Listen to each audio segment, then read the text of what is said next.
નમસ્કાર, આપ નિહાળી રહ્યા છો અટલ રક્ષા ન્યૂઝ. હું છું મેઘા અગ્રવાલ અને જોઈએ આજના મુખ્ય સમાચાર.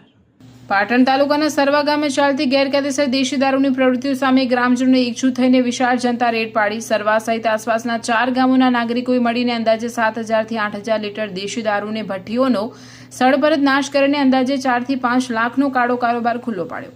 પાટણ પંથકમાં અસામાજિક તત્વો અને દેશી દારૂના દૂષણને જડમૂળથી નાબૂદ કરવાના હેતુથી સરવા, નોરતા, આંબલિયાસણ અને હમીદપુરા ગામના જાગૃત નાગરિકો મોટી સંખ્યામાં એકઠા થયા હતા. તમામ ગામોના લોકોએ સાથે મળીને દેશી દારૂના અડ્ડાઓ પર અચાનક દરોડો પાડ્યો હતો. આ સંયુક્ત કામગીરી દરમિયાન ગેરકાયદેસર રીતે ચાલતી દારૂની ભઠ્ઠીઓને મોટા પ્રમાણમાં સંચિત કરવામાં આવેલો દેશી દારૂનો જથ્થો મળી આવ્યો હતો. જનતા રેડ દરમિયાન ગ્રામજનોએ સ્થળ પરથી આશરે 7,000 થી 8,000 લીટર દેશી દારૂ અને દારૂ બનાવવાનો કાચો પાકો જથ્થો ઝડપી પાડ્યો હતો.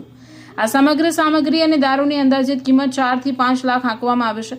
ગ્રામજનોએ આ વિશાળ જથ્થાને સ્થળ પર જ ઢોળી દઈને સંપૂર્ણપણે નષ્ટ કર્યો હતો. 4 ગામોની એકતા અને આક્રમક કાર્યવાહીના કારણે સમગ્ર વિસ્તારમાં દારૂનો કાળો કારોબાર ચલાવતા તત્વોમાં ભયનો માહોલ સર્જાયો છે.